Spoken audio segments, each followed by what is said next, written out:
Assalamualaikum warahmatullahi wabarakatuh. Perkenalkan, nama saya Sabila Ganis Rodiallah dari semester 4 Prodi Penyuluhan Pertanian Berkelanjutan. Pada kesempatan hari ini saya ingin sedikit menjelaskan mengenai penerapan metode pemberdayaan dalam penyuluhan pertanian. Dalam menerapkan metode pemberdayaan penyuluhan pertanian, ada beberapa tahapan, yaitu ada 6 tahapan.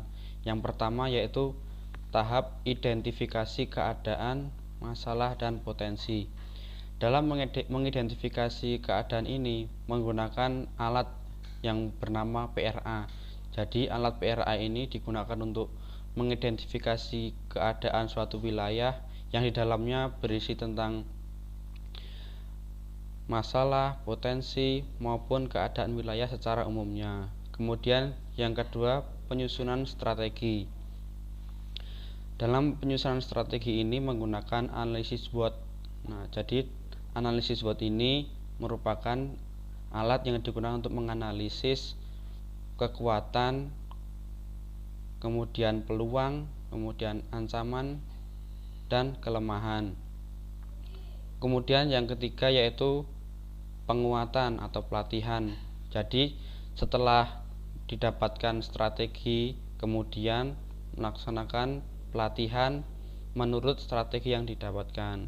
Setelah pelatihan didapatkan, kemudian yang keempat, pelaksanaan hasil pelatihan.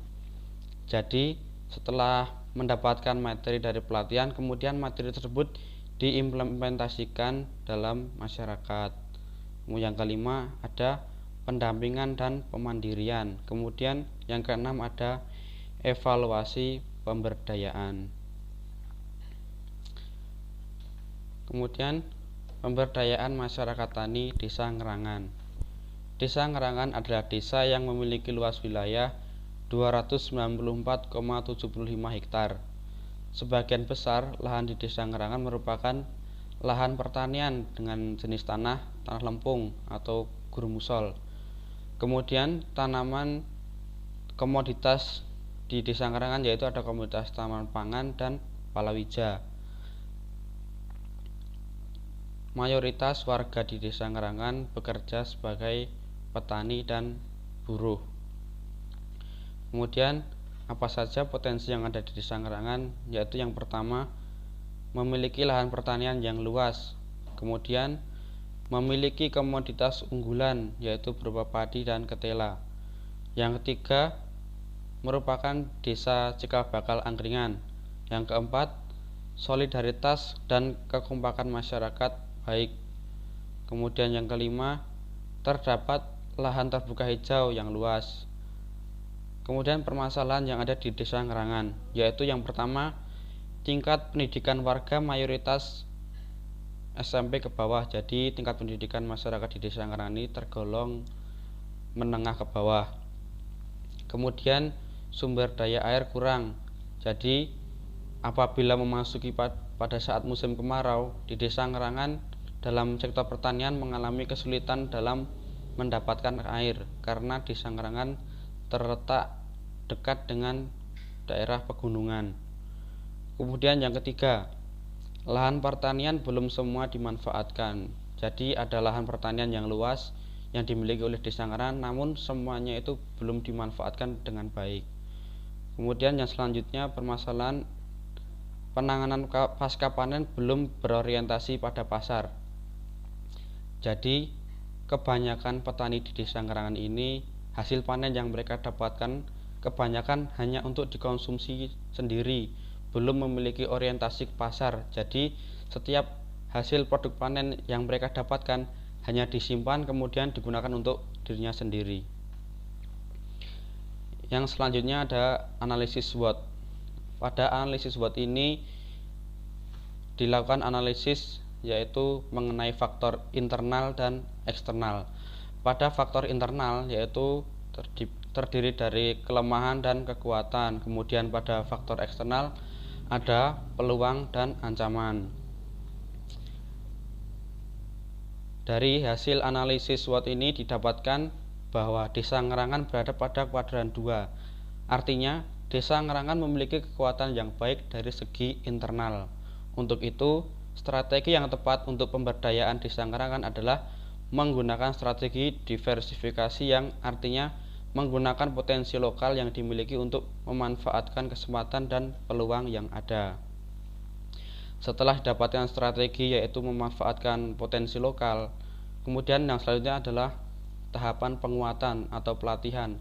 Melihat dari analisis di atas, kegiatan penguatan yang cocok diberikan untuk warga Desa Ngerangan adalah kegiatan pelatihan pengelolaan desa wisata berbasis potensi lokal. Karena strategi dari analisis SWOT tadi menunjukkan bahwa Desa Ngerangan memiliki kekuatan dari segi internal, jadi untuk pelatihannya yang tepat yaitu untuk mengembangkan potensi lokal, yaitu melalui pengelolaan desa wisata. Yang selanjutnya adalah tahap pelaksanaan atau pelaksanaan hasil dari kegiatan pelatihan. Dalam melakukan kegiatan didasarkan pada pengembangan potensi lokal yang ada di Desa Ngerangan dengan baik dari sumber daya manusianya maupun dari sumber daya alamnya.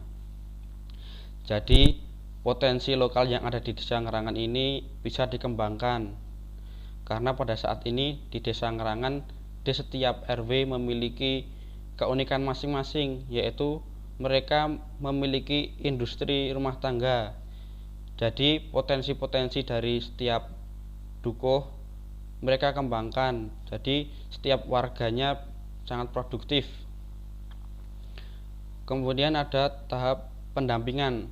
Tujuan utama dalam kegiatan pendampingan adalah percepatan pemberdayaan masyarakat dalam mengelola desa wisata dengan pengembangan kekuatan daya potensi sumber daya manusia dan sumber daya alam.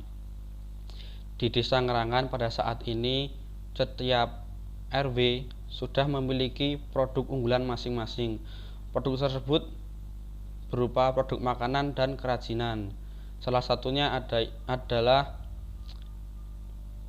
Kampung Ketela. Jadi di Kampung Ketela tersebut memiliki komoditas unggulan yaitu berupa ketela. Nah, kemudian masyarakat di sana mengembangkan ketela tersebut menjadi olahan yang memiliki nilai jual yang tinggi.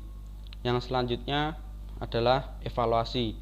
Dalam tahapan evaluasi ini memberikan gambaran yang jelas mengenai perubahan perilaku penerima manfaat dalam program pemberdayaan masyarakat di Desa Ngerangan.